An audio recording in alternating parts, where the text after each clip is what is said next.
A Grande Guerra do Norte.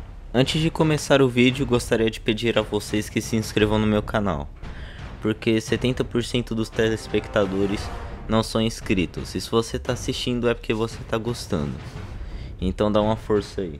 Então, vamos começar falando sobre os protagonistas dessa guerra, iniciando pelo Império Sueco. A Suécia naquela época vinha de anos de boa administração, com eles mostrando sua grande força e saindo vitoriosos na Guerra dos 30 Anos, invadindo a Polônia e ganhando uma guerra contra a Dinamarca. Seu objetivo como império é dominar toda a costa para o Mar Báltico para se tornar a maior potência da Europa. Seu exército era, sem dúvidas, um dos melhores do continente, e na sua região, sua proeminência era tão grande que, mesmo acumulando inimizades com todos os seus vizinhos, eles tinham medo de atacar a Suécia. Seu exército contava com cerca de 77 mil soldados, com o melhor treinamento da Europa. Já a Dinamarca não estava nos seus melhores dias. A sua intervenção na Guerra dos 30 Anos foi um desastre completo, e destruiu o país. Com outras instabilidades nos últimos anos, a Dinamarca estava enfraquecida, seu exército está bagunçado e a sua economia decadente.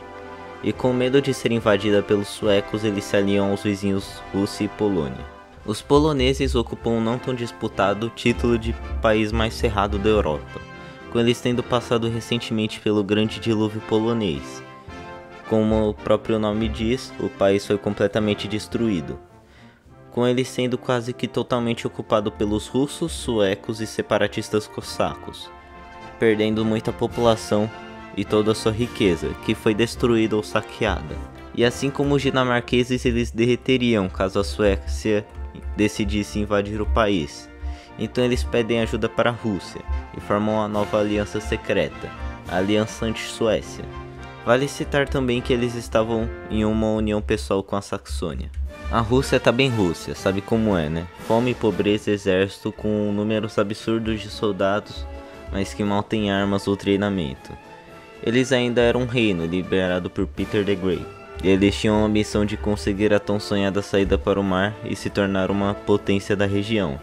Apesar de estar pobres como sempre, Pedro vinha fazendo algumas reformas, introduzindo a agricultura em massa e substituindo o comércio de peles, o que fez a Rússia melhorar um pouco a sua situação, mas ainda ficando muito longe da Suécia. Esses três países, mesmo que não estando nos seus melhores dias, juntos achavam que poderiam vencer a Suécia, e eles esperavam uma oportunidade para atacar quando seu inimigo estivesse fraquejando. Essa oportunidade surgiu quando o imperador Carlos XI morreu e foi substituído por Carlos XII, também conhecido como Carolus Rex, e ele tinha apenas 15 anos quando foi coroado, e seus inimigos viram isso como uma fraqueza do Império Sueco, e planejaram um ataque. E em fevereiro de 1700, a Dinamarca invadiu o Ducado de Holstein, que é aliado da Suécia, dominando boa parte dele, conseguindo avançar pelo fator surpresa. Posteriormente, a guerra seria declarada e oficializando a coalizão anti-Suécia. Vendo a situação de seu país, Carlos decidiu que o melhor seria atacar rapidamente com seu poderoso exército um inimigo por vez, para tirá-los da guerra um por um. O escolhido da vez foi a Dinamarca. Os suecos, contando com o apoio da marinha holandesa e inglesa, já que eram favoráveis à independência de Holstein, fazem um desembarque na ilha de Copenhague, avançando sem dificuldade e marchando até a capital dinamarquesa. E eles obrigam o rei a sair da guerra logo em agosto. A coalizão subestimou a idade de Carlos, e mesmo tendo apenas 15 anos, ele era um dos maiores estrategistas militares da sua época.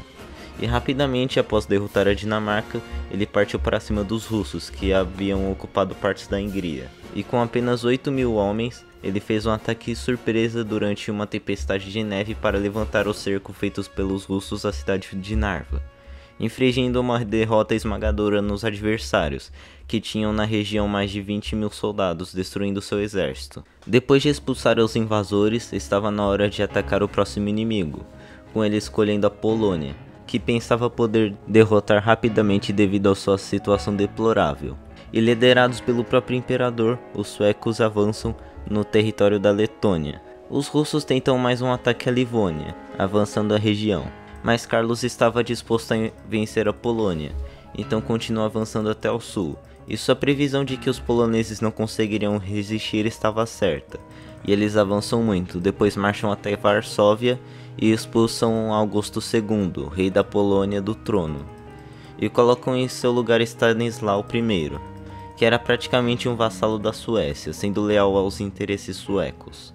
Porém, poucos poloneses aceitaram um novo rei, e poucos soldados que restaram continuaram lutando pelos russos, e a prolongada campanha na Polônia permitiu que os russos reagrupassem e se recuperassem das derrotas em Narva, e reconstruíram seu exército, capturando algumas guarnições e territórios, cortando o território ocupado da Polônia do resto da Suécia. No mais, isso não mudou muito a guerra, e Carlos consegue avançar mais um pouco na Polônia, e no final não consegue manter algum dos territórios, graças ao forte apoio russo. Depois de anos de guerra, Carlos percebeu que só conseguiria vencer a guerra quando invadisse a Rússia, e foi isso que eles fizeram, com um exército de 42 mil homens. E eles expulsaram as tropas russas posicionadas no leste da Polônia. O exército de Pedro estava melhor do que na Batalha de Narva, mas foram derrotados novamente. Por outro lado, os suecos começaram a ter problemas com suprimentos, já que seu principal comboio tinha sido interceptado e destruído. Ele então marchou até a Ucrânia, onde o inverno era menos rigoroso e haviam alimentos. Ao invadir o território russo, Pedro evitou combates e usou a política da terra arrasada, que aliada ao inverno causaram severas baixas ao exército da Suécia. Então eles são parados em Poltava, um forte russo, e com a ajuda dos cossacos e Ivan Mazepa, atacaram a fortaleza. A cidade estava entrincheirada, e devido à posição vantajosa dos russos, eles foram esmagados em uma vitória decisiva, forçando Carlos a fugir para o Império Otomano com poucos sobreviventes. O Imperador Otomano acolheu os poucos suecos que foram para lá, já que eles também não gostavam dos russos. Enquanto o Imperador sueco estava na Turquia exilado, seu exército sofreu sucessivas derrotas ao norte, o que permitiu que os russos ocupassem toda a Hungria e países bálticos. Na Polônia, a Suécia tinha poucos soldados lá e estavam cercados sem suprimentos, e depois de alguns combates os suecos de lá se rendem. Os russos, depois de libertar a Polônia, tentam invadir o Império Otomano pela Moldávia para tentar fazer Carlos de prisioneiro, mas isso não funciona, e os russos são parados pelos turcos e são obrigados a abandonar a Turquia e deixar que o imperador voltasse para a Suécia. Assim foi feito e ele voltou para Pomerânia. Apesar da volta do rei, os suecos vão lentamente sendo empurrados na Finlândia e perdem boa parte dela.